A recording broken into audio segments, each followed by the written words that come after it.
There are interviews that make you laugh. There are interviews that leave you in awe. And then, there are interviews that rip the ground out from underneath the world. That's what happened just days ago on Late Night with Seth Meyers, when Pete Davidson, known more for his tattoos and troubled romances than royal entanglements, looked dead into the camera and casually said something no one on earth was ready to hear. It wasn't a joke. It wasn't a skit. And the moment was so raw, so unscripted, so jaw-droppingly personal, that even the studio audience didn't know how to react. Seth Meyers' grin twitched into confusion. Pete scratched his cheek, as if second-guessing his own words. But they were out there now, and the world was watching. Before we continue, please hit the like button, subscribe to the channel, and turn on the notification bell for updates. I mean, yeah, Pete said, blinking. We were close. Meghan and I don't know if I should say this. But it was while she was already with Harry. The audience went silent. Some laughed, thinking it was a punchline. It wasn't. Seth sat back in his chair, stunned. There was a visible pause, almost like time itself was recalibrating around the implications of what had just been said. Was Pete Davidson seriously claiming he had an intimate relationship with Meghan Markle while she was married to Prince Harry? In less than 60 seconds, the world was in flames. Twitter imploded. Royal commentators scrambled for explanations. The palace refused to comment. And Pete, for once in his life, wasn't joking. At least, that's what it looked like. His tone was steady, not playful. His eyes didn't dodge. This wasn't a man fishing for laughs. This was a man who had held a secret for too long and had just let it slip on national television. But why now? Why would Pete Davidson, out of nowhere, reveal such a controversial and deeply personal truth on live TV? The answers are buried in the years leading up to that night, and they're tangled in everything from Meghan's days in Hollywood, her rise to royalty, Pete's meteoric fame, and a string of late-night encounters that were hidden from public view. Until now. This isn't just a scandal. It's a grenade lobbed at the heart of the British monarchy, a revelation that threatens to shatter what little trust remained between Prince Harry, the woman he gave up everything for, and a public already worn thin by royal controversy. So what really happened? To understand that, we have to start long before the interview. Before the world knew Meghan Markle as the Duchess of Sussex. Before she was posing on Time magazine covers or launching multi-million-dollar foundations. We have to go back to the glittering parties of Los Angeles, the chaotic energy of SNL after-parties, and the electric buzz of two rising stars drawn to each other under neon lights and whispered promises. Sources close to Pete say it wasn't just a fling. It wasn't meaningless. And it wasn't over before Meghan said, "I do," to Prince Harry. If what Pete claims is true, this wasn't just a dalliance. It was an overlapping, emotionally charged secret relationship that could rewrite everything we thought we knew about Meghan's journey into the royal family. The backlash was immediate. Within hours, tabloids across the globe exploded with headlines. Meghan's secret affair exposed. Pete drops royal bombshell. Did Prince Harry know? The Sun, The Mirror, TMZ, Page 6, they all flooded the internet with coverage.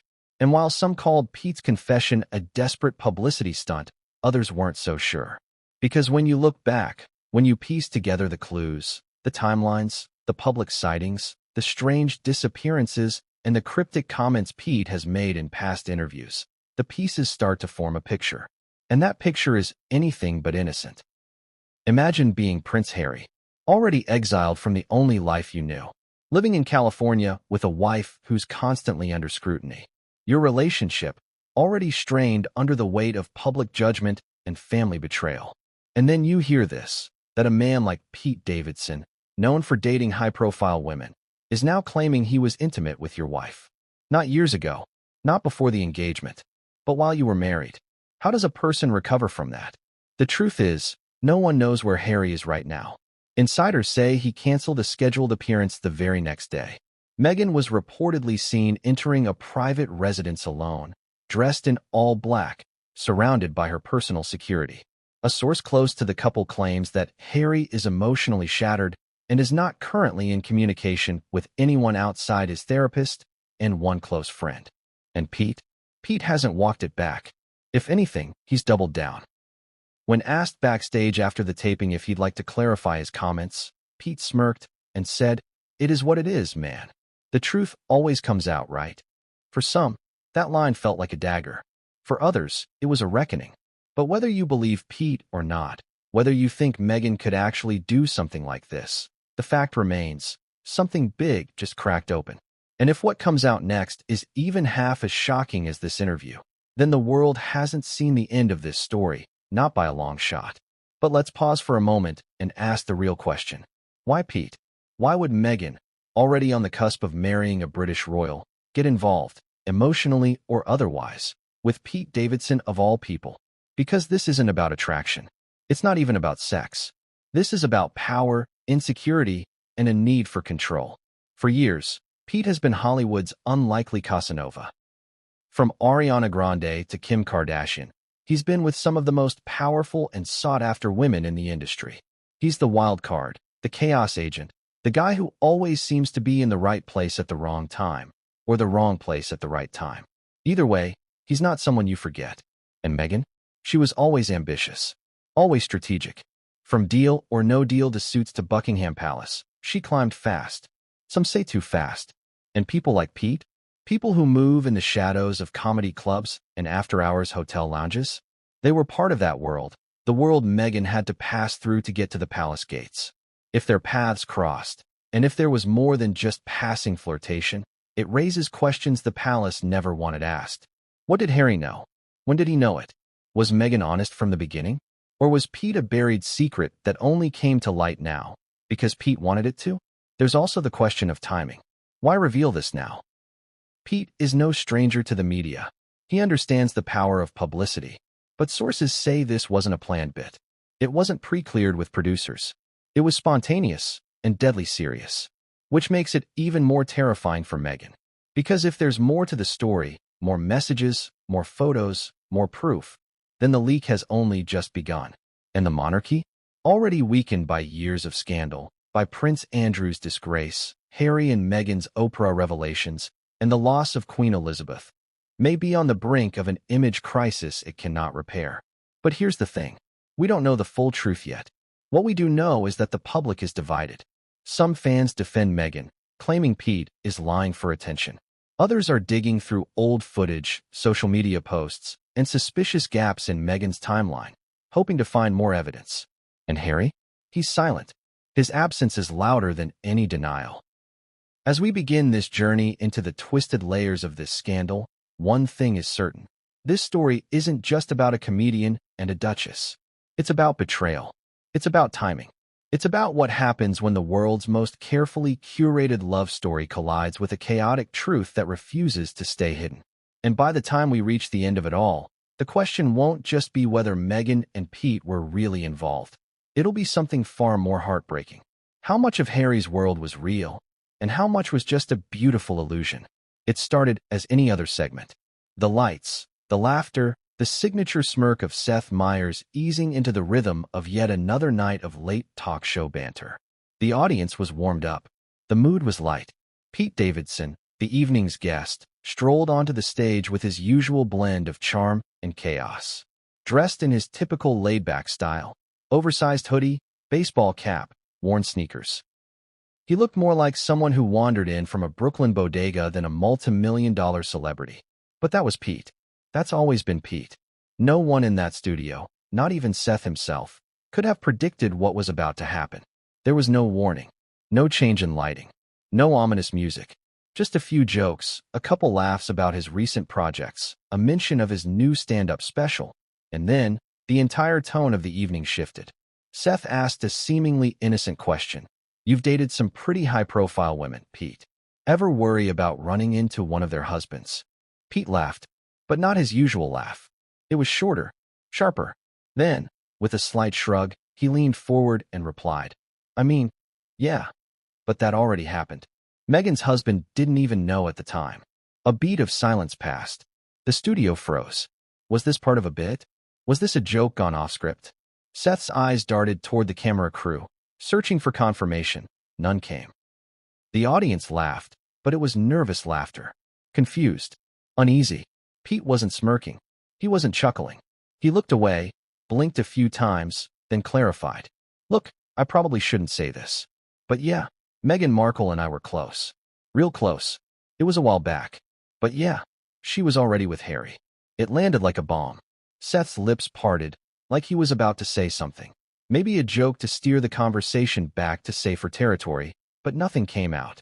For the first time in recent memory, Seth Meyers, the master of late-night timing, was speechless. Backstage, the production team was in chaos. Earpieces buzzed. Producers mouthed frantic directions. Should they cut to commercial? Was Pete having a breakdown? Or worse, was he telling the truth? The moment played out in real time. The audience didn't cheer. They didn't boo. They just watched. Eyes wide, breaths held. It was no longer entertainment. It was something raw, dangerous, and impossibly real. Pete leaned back in his chair. No smile. No punchline. Just silence. Seth, to his credit, tried to recover. He chuckled awkwardly, reached for his cue cards, and muttered, "Well, that took a turn." But the tension was already spiraling. Pete added, almost like an afterthought, "She's cool, though. No hard feelings." Cool. That word alone reignited the firestorm. Social media erupted within seconds. The clip was sliced, shared, and reshared at lightning speed. Millions viewed it before the show had even finished airing in all time zones. Hashtags like hashtag Pete and Meghan, hashtag Davidson bombshell, and hashtag royal affair flooded every trending list on Twitter and TikTok. The initial reaction was confusion, then disbelief, then a quiet, rising panic, especially among royal loyalists. What had Pete just confessed to? Was this true? Could this be real? At first, it seemed too outrageous to believe. After all, Pete Davidson was a comedian. He said wild things all the time. But the way he said it, the tone, the delivery, it didn't feel like a joke. It felt like a release. Like someone finally dropping a truth they'd carried for far too long. Behind the scenes, the show's PR team went into overdrive. Producers contacted Pete's management. NBC's legal department began crafting statements. There were whispers that the segment would be pulled from streaming. By the next morning, it was confirmed. NBC had removed the interview clip from their YouTube channel and official streaming platforms. But it was far too late. The internet doesn't forget. Hundreds of fan-recorded clips had already gone viral. The story was out. And the damage? It was just beginning. Within hours, royal insiders began leaking information. One unnamed palace aide told a London tabloid that Prince Harry went white as a ghost when he was shown the clip. Another claimed Meghan locked herself in a private room for hours and refused to answer calls from anyone, including her publicist. Yet another said Archie and Lilibet were hurried out of the house by a nanny while a shouting match erupted behind closed doors. It all sounded like a scripted drama, but it wasn't. This was real life. This was the royal family, once again, caught in a storm of scandal. The media descended like vultures. Every outlet, from gossip sites to mainstream news, wanted in. CNN ran a segment titled Pete Davidson's Royal Bombshell. Fact or fiction? BBC's morning show featured a heated panel debate on whether this spelled the final fracture in Meghan and Harry's already fragile public image. Piers Morgan tweeted 6 times in 3 hours, each post dripping with the kind of vindication he's been waiting years to express. And then, just when the world thought things couldn't spiral further, Pete did it again. He posted an Instagram story, just one slide. It read, "I never lie. That's all I'll say. Good night." With it was a black and white photo of a hotel hallway, dated April 2017. No faces. No context. Just a blurred image, time-stamped and cryptic. Speculation exploded. Was this where it happened? Was Meghan there that night? People began dissecting the image like it was a crime scene.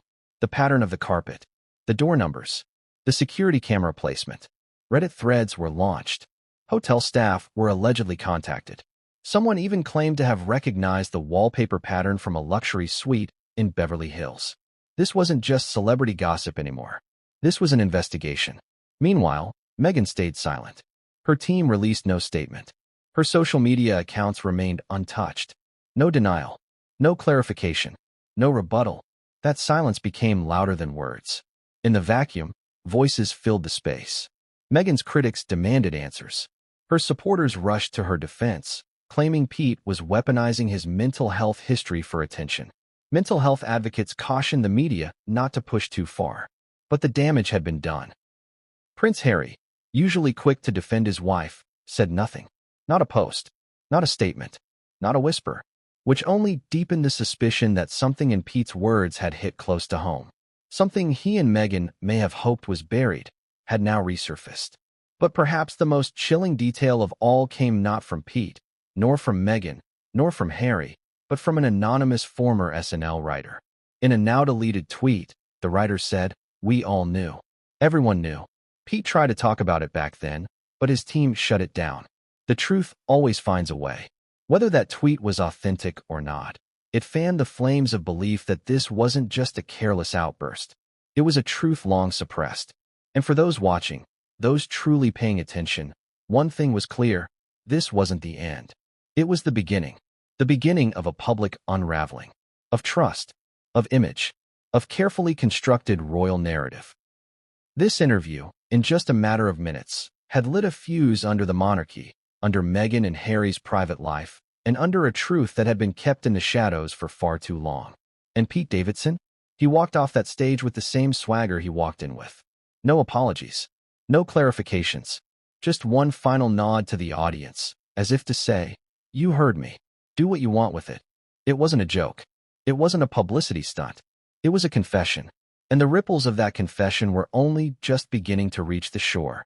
Before she was a duchess, before she wore Givenchy at Windsor Castle, before the world dissected every gesture she made beside Prince Harry, Meghan Markle was just another ambitious actress trying to survive in a city built on illusion. Long before the crown, there was casting calls. Long before royal duties, there were late-night scripts, auditions, networking mixers, and the quiet desperation of being seen in a town that only remembered the last name on the marquee. Meghan's Hollywood journey didn't start with Suits. That's where it got interesting. But before that, she was a struggling performer juggling bit parts and suitcase dreams. Some remember her from Deal or No Deal, standing silently as a briefcase girl, smiling through heels and long hours. To some, that moment symbolized humility. To others, it was a strategic move. Exposure is currency in Los Angeles, and she was banking every ounce of it. Behind the surface, Meghan was more than just another actress. She was educated, eloquent, and hyper-aware of optics. She didn't party hard. She didn't spiral like so many others around her. Her image, even then, was carefully curated, approachable but classy, trendy but intelligent. But in the entertainment world, image is only half the game. The rest? Relationships. And not just romantic ones. Connections, the kind forged at exclusive rooftop bars, charity galas, or midnight after-parties in the hills. It was within this world, according to several insiders, that Meghan and Pete Davidson's paths first crossed. They weren't introduced on set. It wasn't a red carpet affair. It happened, reportedly, at a private birthday party hosted by an unnamed HBO executive in 2016. The guest list was a strange mixture of high-fashion, late-night comedians, indie directors, and rising TV stars. Meghan wasn't yet royalty, but she had enough buzz from her legal drama role to get an invite. Pete was already making headlines for his raw SNL appearances and publicized relationship with Ariana Grande. They didn't meet through managers or agents. It was more accidental. A shared laugh over bad tequila. A joke about Hollywood weirdos. And something clicked.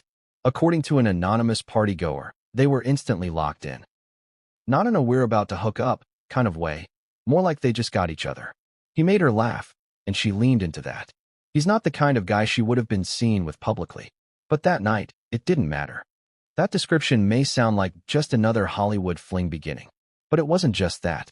The source added that Meghan and Pete disappeared from the party for over an hour, then returned with flushed cheeks and knowing grins.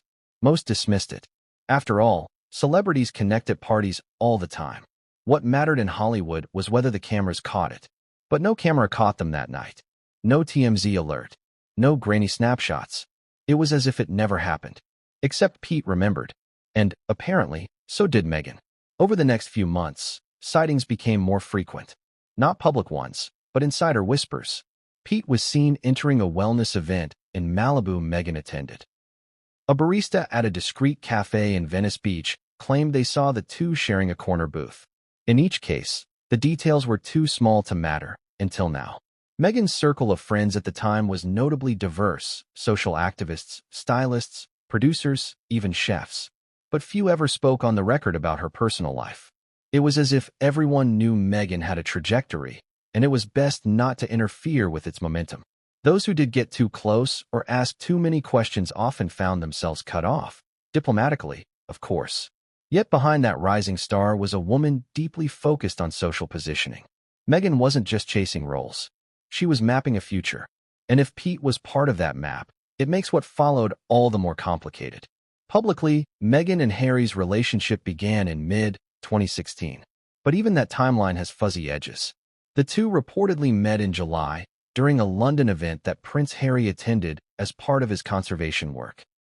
But in Meghan's own interviews, she admits they began dating in private before the public ever found out. By the time headlines caught on, they had been quietly seeing each other for months. So where does Pete fit? If Meghan and Pete's connection began in early 2016 and Harry arrived mid-year, there's a clear overlap. One that, until now, was buried beneath carefully crafted statements and glowing profiles. And this is where the narrative forks. Some argue Meghan was simply dating, a woman free to explore relationships until things with Harry became serious. Others, however, claimed there was more intent behind her actions, that she kept Pete around, emotionally or physically, even as she courted the idea of marrying into royalty. According to a makeup artist who worked with Meghan on a wellness shoot in early 2017, she once made a cryptic remark backstage. The artist, speaking anonymously, said, "Meghan was on her phone between shots.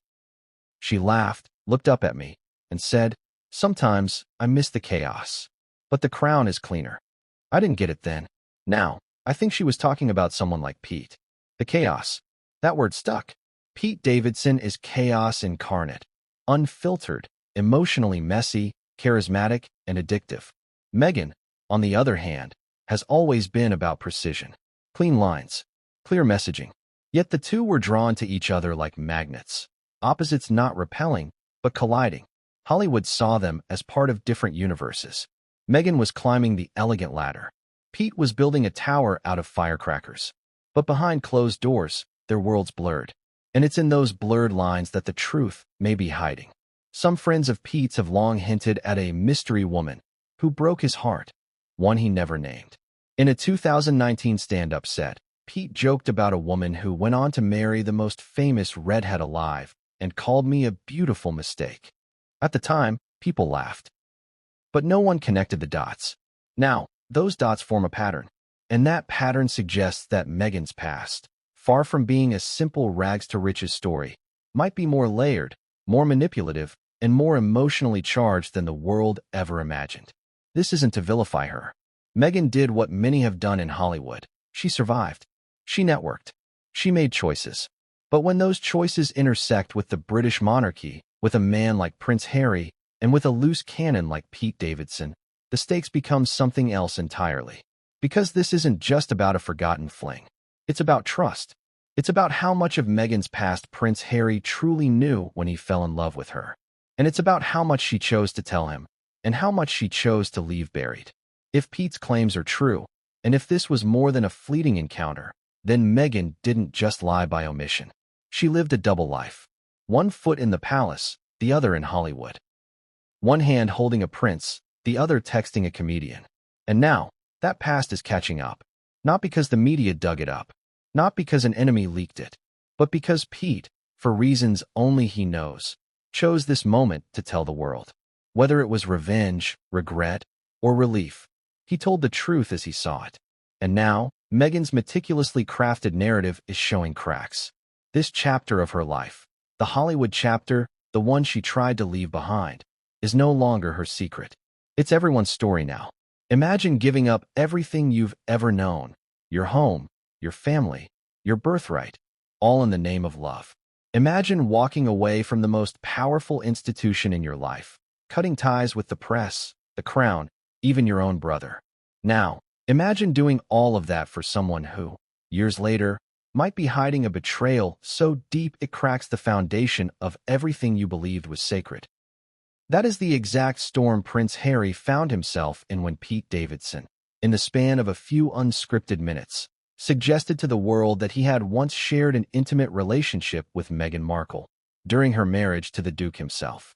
For Harry, the man who once told Oprah that Meghan saved him, who declared he had finally found his home in her arms, the news wasn't just shocking. It was devastating. According to sources close to the Sussex Circle, Harry didn't immediately watch the Seth Meyers interview. It was relayed to him in fragments. A staff member tried to soften the blow, referencing Pete's sense of humor and unpredictable nature. But then someone sent Harry the clip, just 30 seconds of footage, a moment that would become frozen in time. The instant the life he built in California began to tilt off balance. What happened after that, few people truly know. But what has been confirmed is this.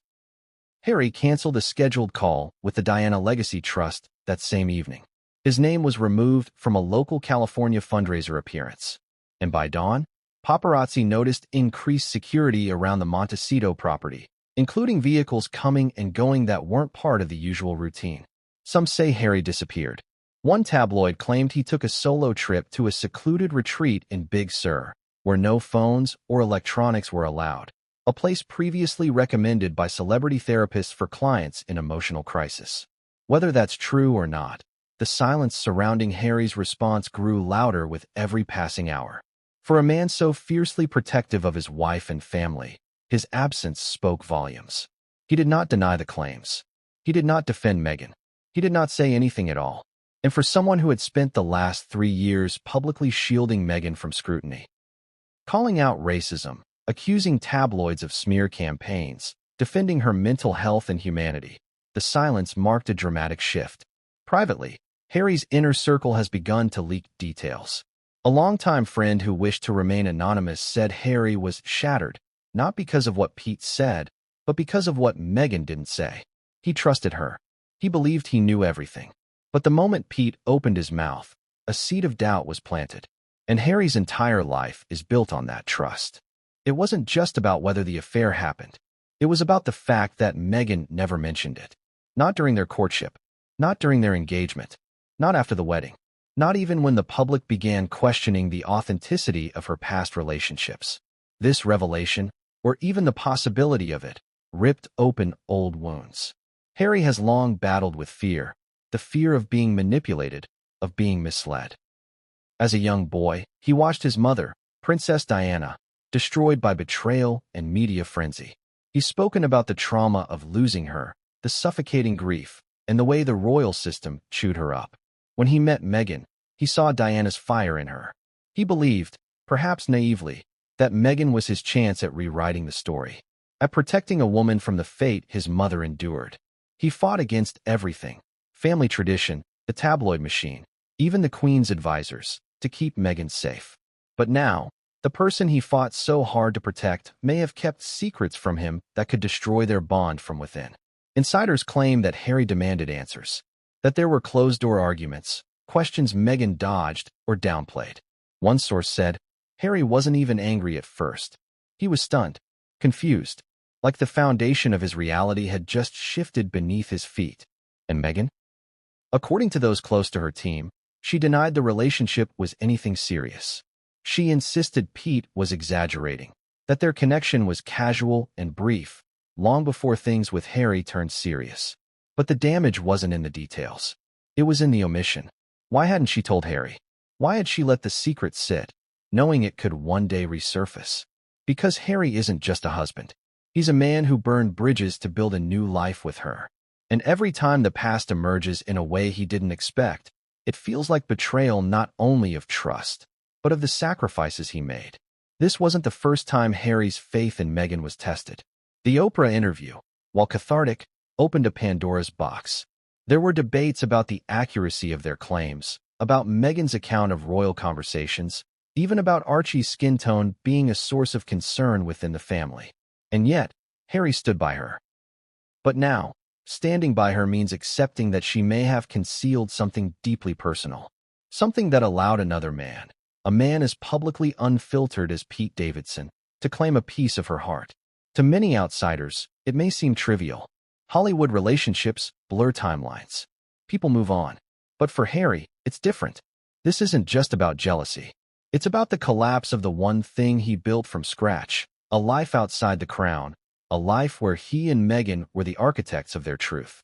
Pete's words didn't just challenge Meghan's loyalty. They challenged Harry's judgment.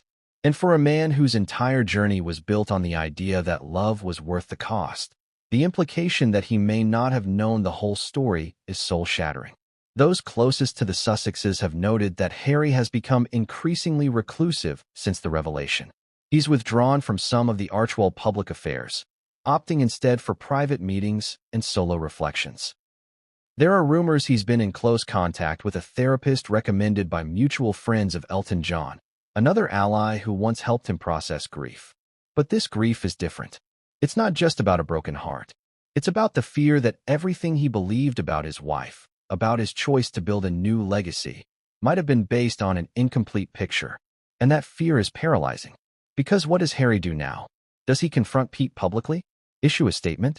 Ask Meghan for a detailed timeline?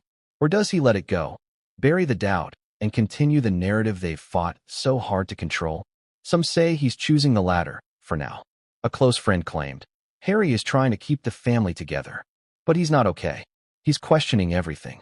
The question the world now asks is whether Pete Davidson's revelation was just a passing scandal, a moment of comedic chaos, or the beginning of the end for the Sussex fairy tale. Because in the quiet halls of their Montecito mansion, beyond the camera lenses and curated Instagram posts, sits a man who gave up a crown for a dream. A man now staring at the cracks forming in the foundation of that dream, wondering if he was the only one who didn't see it coming.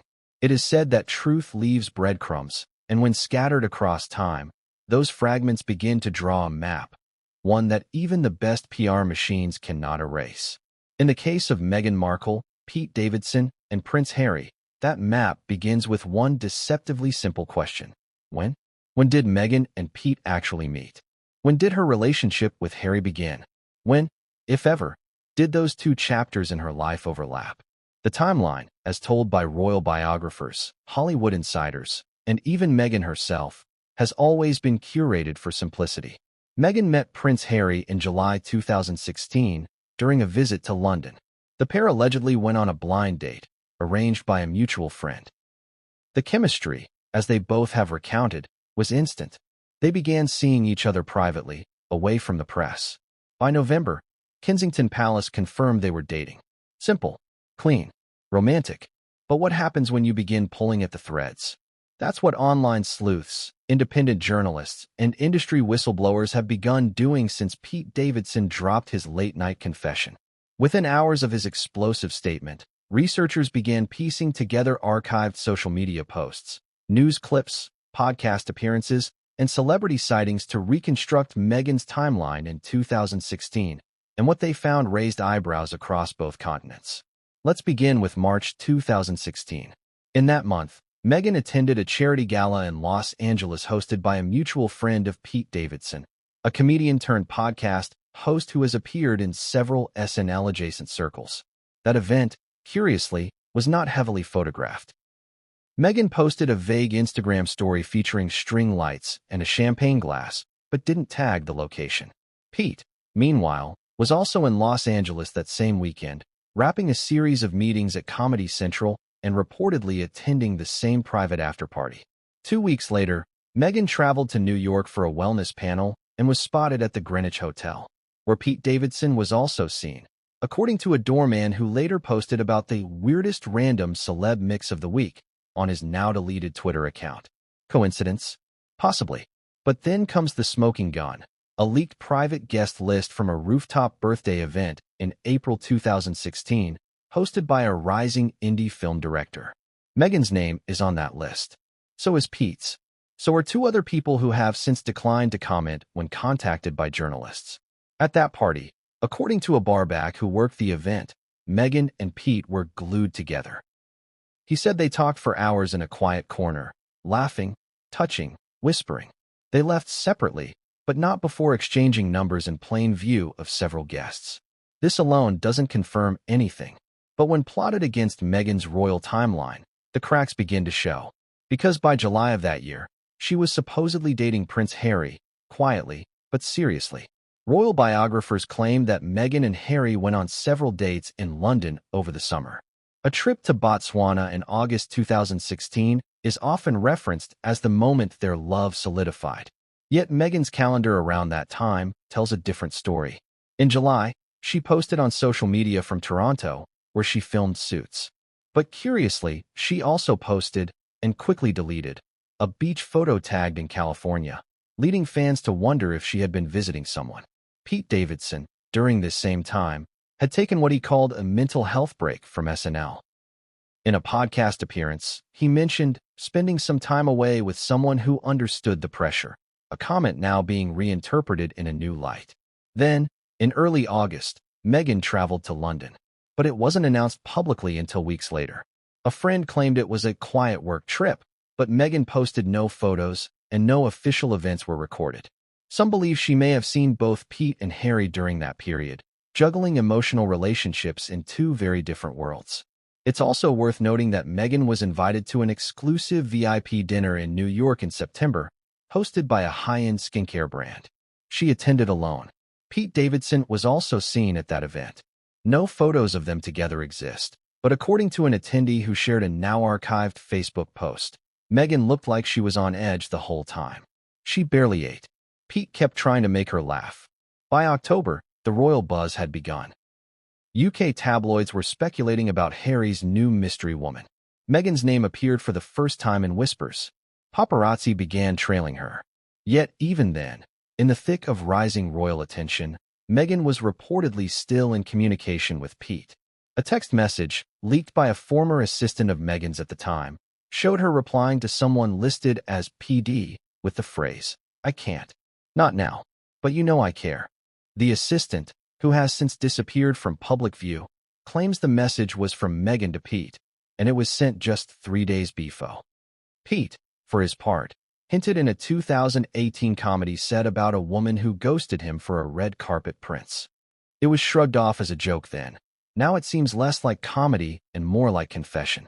The timeline grows murkier still. In early 2017, Meghan and Harry were now a public item. They were attending events, holding hands, appearing on magazine covers. Yet during that time, Meghan was seen multiple times in New York without Harry. She explained these visits as private charity meetings. But sources now say she was also visiting old friends, and possibly Pete. A hotel concierge from the Soho Grand Hotel in Manhattan claimed in an anonymous Reddit post that Meghan stayed there for 2 nights in February 2017. Pete was seen leaving that same hotel early one morning. The concierge was later fired, and the post deleted. The consistency of these sightings, these overlaps, these patterns, it all points to one possibility that grows more plausible with each detail. Meghan and Pete's relationship wasn't just in the past. It may have extended into her relationship with Harry. Maybe not as a full-blown affair. Maybe not in physical terms. But emotionally, the signs are there. One friend of Pete, speaking anonymously to a YouTube journalist, said this: "Pete didn't want to blow it up. He's not that guy." But he carried that story for years. It weighed on him. He watched Meghan become this icon, this perfect woman, and he felt like a ghost in her story, like he never existed. That messes with you.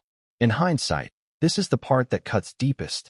If Meghan did have an ongoing emotional or romantic connection with Pete Davidson, even while entering the most high-profile relationship of her life, it cast a shadow on everything that followed. Not just her love story with Harry, but the way the world viewed her, her authenticity, her integrity. Because if the timelines do overlap, and more it appears they do, then what Pete revealed on Seth Meyers wasn't a betrayal of confidence. It was a correction of history. The curated love story of Meghan and Harry has always depended on one idea: that she was whole, honest, and ready to build a life with him, free from scandal. But the timeline, when examined closely, suggests otherwise. And it leaves the world with a difficult, uncomfortable question. If Meghan wasn't fully truthful about her past, what else in the fairy tale has been rewritten? When the camera pans to a late-night host's reaction, it's often part of the choreography, the practiced smirk, the knowing glance, the chuckle that bridges awkward transitions. But on the night Pete Davidson detonated a royal bombshell with just a few words, Seth Meyers wasn't acting. His expression was caught between disbelief and dread, like a man suddenly realizing he was in the middle of a historic scandal, live on national television. As soon as Pete uttered the words, "We were close, Meghan and I," the air in the room shifted. It wasn't just the audience that fell silent, it was the host himself. For several seconds, Seth seemed to freeze. No would he come back. No redirect. His eyes widened. He leaned forward slightly, and for the first time in his polished career, he looked unprepared. That raw, unguarded moment is now being dissected across the internet like a Zapruder film. Some believe Seth was blindsided, just like the rest of us. Others are not so sure. A growing number of critics, fans, and media experts are now asking, did Seth Meyers know in advance what Pete was going to say? And if he did, why didn't he stop it? Because here's what people forget. Late-night interviews are not spontaneous affairs. They are carefully mapped out, pre-interviewed, and cleared by teams of producers, lawyers, and agents. Guests like Pete Davidson don't just sit down and start talking. There are pre-show conversations, backstage briefings, even lists of green light and red flag topics. Networks like NBC do not take risks when it comes to potential legal fallout or public controversy. So how did this happen? Was it a complete ambush?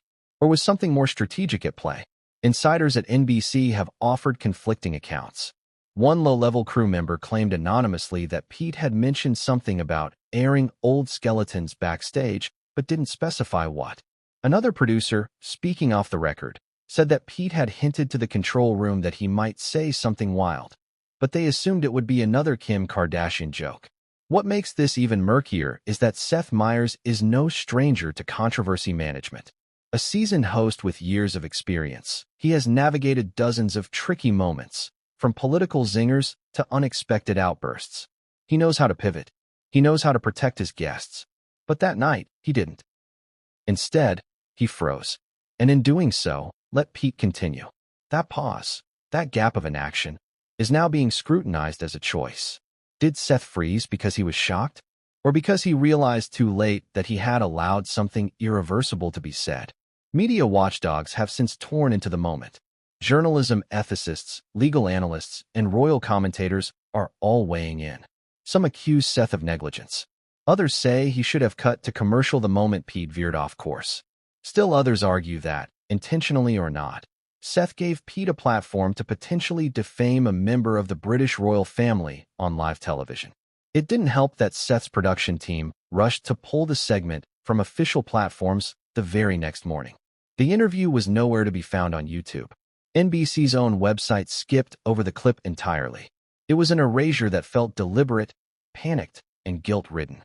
But the internet had already preserved it. Copies floated across Reddit, TikTok, and Telegram groups.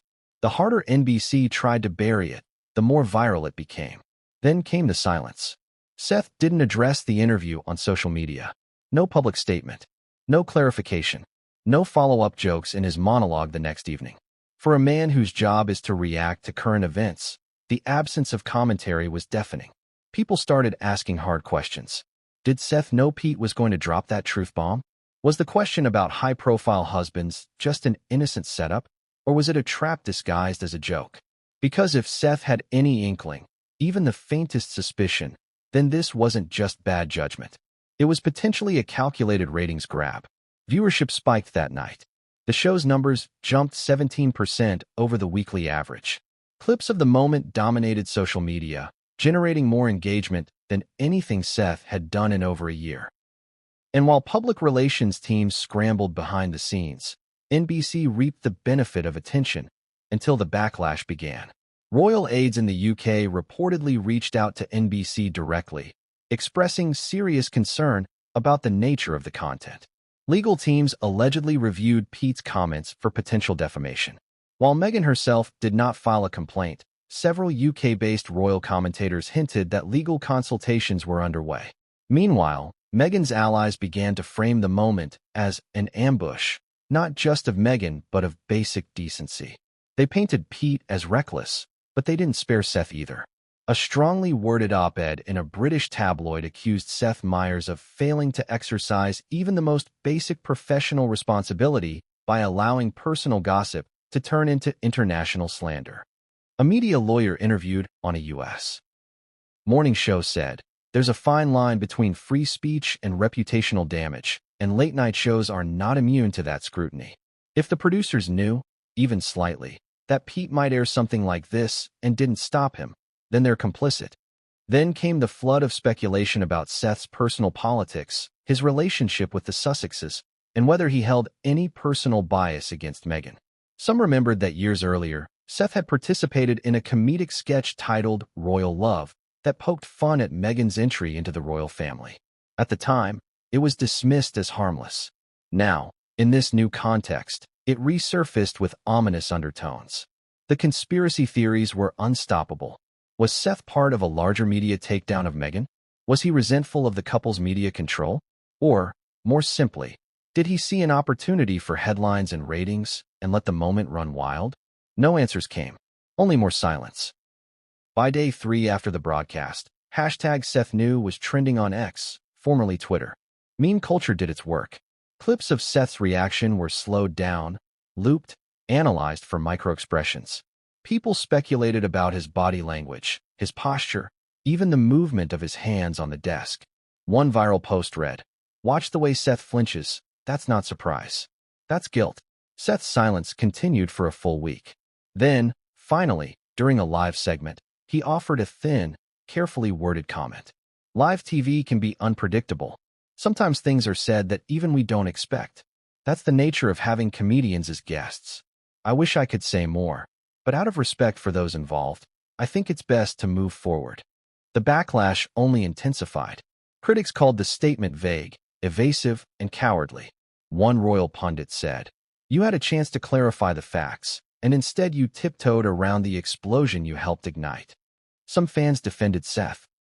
They pointed out that he's a comedian, not a journalist, that he was just doing his job, that he was ambushed just like everyone else. But not everyone bought that, because while Seth may not have written the headline, he handed Pete the microphone. And now, whether he meant to or not, he's part of the story. A story that began as a simple interview and turned into one of the biggest pop culture scandals of the year. What happens next, whether NBC is forced to issue an apology, whether Meghan sues, whether Harry speaks publicly, remains unclear. But Seth Meyers will never again be just the host who sat behind the desk that night. He is now an unwitting co-author of a royal unraveling.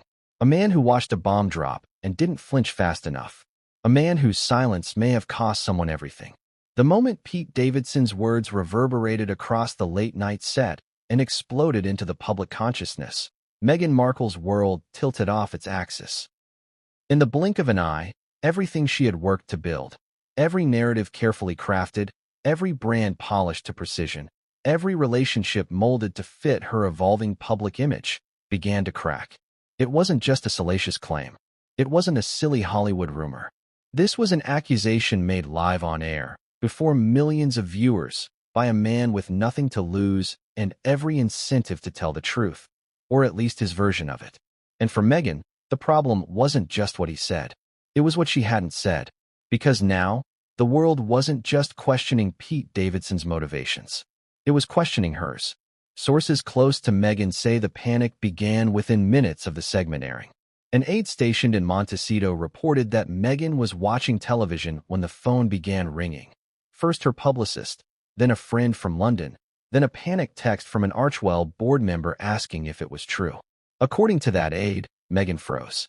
Not in confusion, but in recognition, like someone whose worst fear had just materialized, and there was no putting it back in the box.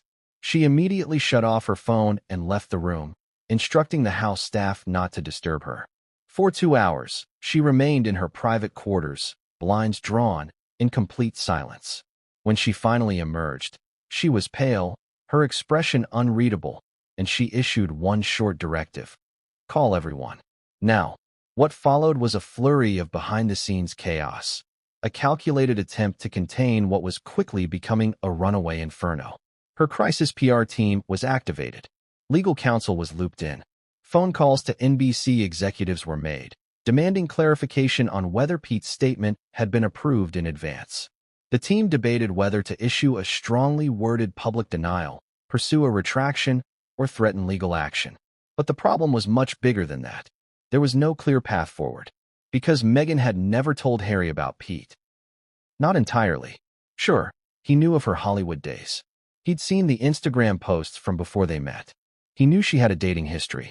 But Pete Davidson, a name as recognizable as his own, as controversial, as public, had never been part of that conversation. And now, thanks to a few unscripted words, he was the centerpiece of it. In the hours following the interview, Meghan reportedly held a series of frantic video calls with her inner circle, the few people who had been there during her transitional years, who could help her piece together a strategy. One of her closest friends, a former stylist who had traveled with her during her Suits days, was brutally honest. "You should have told him," the friend said, according to a source with direct knowledge of the call. "You should have told Harry about Pete. If he hears it from the public, it's betrayal."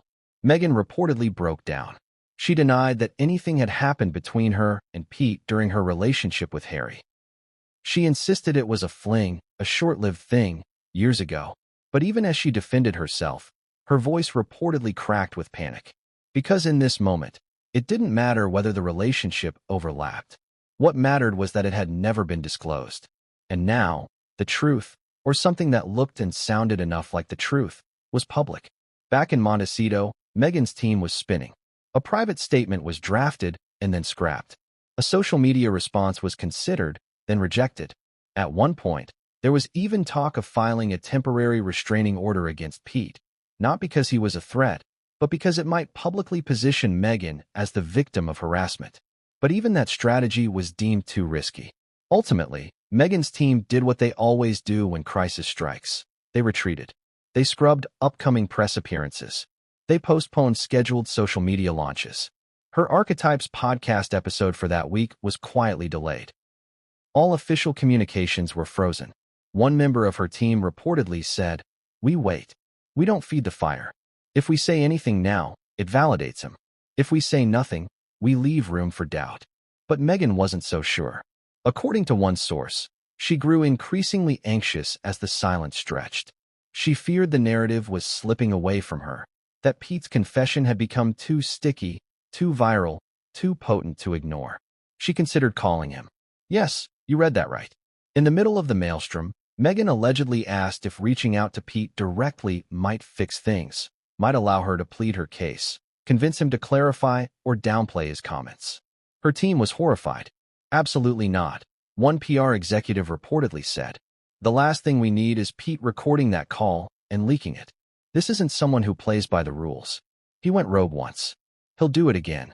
And so Meghan remained silent, outwardly. But inside, she was spiraling. Multiple staffers noted that she appeared visibly distressed in the days that followed. Not hysterical, but haunted. The way someone looks when their version of reality begins to collapse. She took long walks on the property, alone. She asked to be left undisturbed for hours at a time. She reportedly cried during a closed-door meeting with a trusted advisor.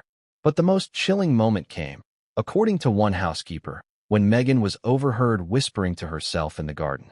"He wasn't supposed to say anything," she murmured. "Not like that. Not now." That sentence, that quiet fragment of speech, revealed more than any press statement ever could. It confirmed one thing above all else. Pete's story, in some shape or form, was real. Maybe not every detail. Maybe not exactly as he framed it. But something had happened between them. Something Meghan never intended to see the light of day. And now it was out. Raw. Uncontrollable. The panic was no longer just about public perception. It was about personal consequences. About the silence coming from Harry. About the way their shared life might now fracture under pressure. Because Harry wasn't speaking to her in the same way. He was present, yes, physically, but emotionally, Meghan could feel the distance growing. She reportedly asked him several times, "Do you believe me?" And he didn't answer right away. The worst part wasn't the headlines. It was the doubt in her husband's eyes. Meghan had built a brand on authenticity, on vulnerability, on being misunderstood but ultimately good-hearted. Now, she was facing a truth she couldn't spin, a past relationship with a man whose fame, volatility, and unapologetic honesty made him impossible to contain. Pete had blown open the gates, and Meghan was scrambling to hold the fortress together. There's a certain irony to the moment. For years, she'd accused the British media of character assassination, and rightly so. But now, it wasn't a tabloid that threatened her reputation. It was a man she once trusted, a man who had nothing left to lose. And as the hours turned into days, and the story refused to die, Meghan faced the most terrifying realization of all. No matter how carefully you build a palace, it only takes one unguarded truth to turn it into ruins. Hollywood is a town built on alliances, ever-shifting, often silent, and always strategic. Public friendships aren't just forged through laughter and shared values. They're negotiated over contracts, brand deals, and optics. In an industry obsessed with image, where silence can speak louder than words and a single comment can end a career, how Meghan Markle's circle would respond to Pete Davidson's bombshell quickly became the next looming question. And the answers, or the absence of them, were as revealing as the scandal itself. In the days following Pete's on-air confession, Hollywood began to stir. At first, the entertainment industry seemed to hold its breath. Meghan's core allies, the Oprah Winfreys, the Serena Williamses, the Tyler Perrys, maintained an eerie quiet. No public support, no reposts, not even a single vague "stay strong" quote in their usual go-to outlets. For someone who had once been propped up as the emblem of modern, misunderstood womanhood, the silence from her so-called friends was deafening. Then came the subtle distancing. Meghan had long surrounded herself with high-profile allies, powerful women who represented independence, grace, and influence. But following Pete's interview, that very circle appeared to fracture. Insiders close to Meghan's camp claimed that phone calls went unanswered. Texts were left on read. Collaborations, once bubbling with energy, suddenly stalled. An executive at a streaming service Meghan had been in talks with for an exclusive deal reportedly said, "We love her. But right now, the optics are messy. We need clarity before we move forward." Even more startling were the social media patterns. In the past, whenever Meghan faced a media storm, a wave of celebrities would rally online with likes, comments, and public posts of support. This time, the opposite happened. Meghan's usual base, actresses, influencers, wellness experts, fell silent. Some even quietly unfollowed her on Instagram. One PR expert noted that within 72 hours of the scandal breaking, Meghan lost a notable number of verified followers, including one or two A-listers who had once vocally defended her. The message was clear. The scandal had changed the equation. In the new Hollywood, where image is currency and association is everything, being linked too closely to a woman accused, even vaguely, of infidelity within a royal marriage was a liability. Especially when the accuser was Pete Davidson, a man known for brutal honesty and zero filter, whose words carry the weight of both humor and raw truth. And Pete? He wasn't done. Days after the initial interview, he appeared on a podcast, unplanned, unscheduled, and allegedly off the cuff. When asked if he wanted to clarify his comments, he simply said, "Nah, I said what I said. If you know, you know." The hosts laughed nervously. But then Pete added something that shook the industry. "I'm not the one who lied. I'm not the one who got married with secrets." That single statement opened the floodgates. Suddenly, Hollywood insiders began whispering. People who'd worked with Meghan in the past started sharing stories anonymously. One former publicist claimed Meghan had a selective memory about her dating history. Another stylist said she often deleted old texts and emails before transitioning into the royal phase of her life. A third source, close to an elite modeling agency, suggested Meghan once asked to have certain names removed from casting sheets, names she claimed didn't fit the brand anymore. Whether any of these stories were true didn't matter. In Hollywood, perception is reality, and Meghan's perception was beginning to shift. But perhaps the most painful betrayal came not from anonymous whispers, but from someone she once called a friend, Ariana Grande. Ariana had her own history with Pete. Their engagement, breakup, and public fallout had been documented in real time across every tabloid and late-night monologue. But after Pete's revelation about Meghan, Ariana posted a cryptic Instagram story that sent the internet into a frenzy. The post was simple, a black screen with white text that read, "Men don't lie about women they used to love. They lie for them." Within seconds, fans began speculating that the message was about Pete, and indirectly, Meghan. Ariana deleted the post within 20 minutes, but not before millions saw it. Screenshots exploded across X, TikTok, and Reddit. The interpretations varied, but the damage was done. Ariana, knowingly or not, had added fuel to the fire and hinted that Pete's version of events was more credible than Meghan's silence. More betrayal followed. A well-known fashion designer who had collaborated with Meghan for a charity capsule line gave a sharp interview to a European magazine. When asked about the scandal, she replied, "You can only wear a mask for so long. Eventually, it cracks." Even Kim Kardashian, who had long kept her distance from the Meghan drama, was pulled into the narrative. Paparazzi caught her leaving a restaurant when a reporter asked if she believed Pete. Her response was short, but telling, "I believe Pete always speaks his truth." She didn't need to say Meghan's name. The message was received.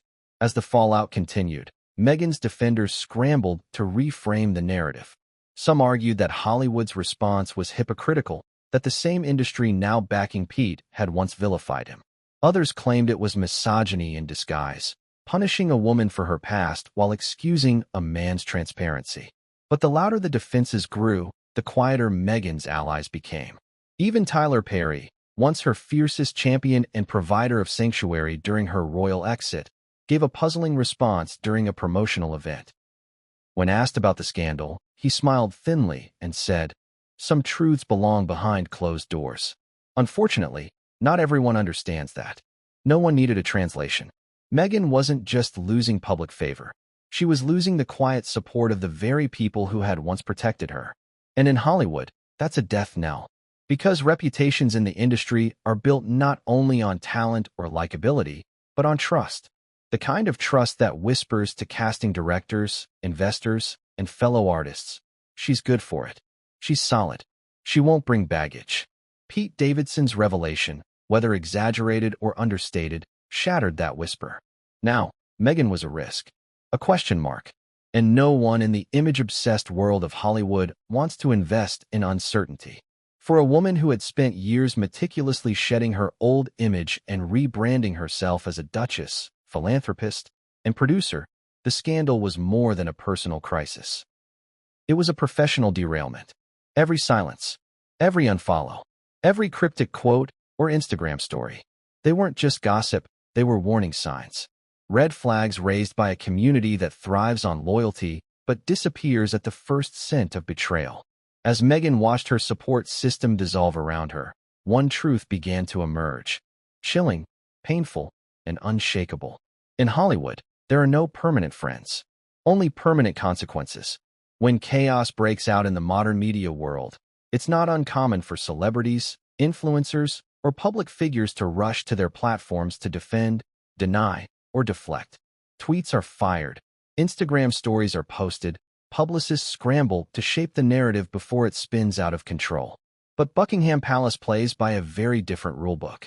They don't react. They wait. And when they do speak, it's never emotional. It's calculated, terse, a line or two crafted in centuries-old tradition. One part diplomacy, one part quiet intimidation.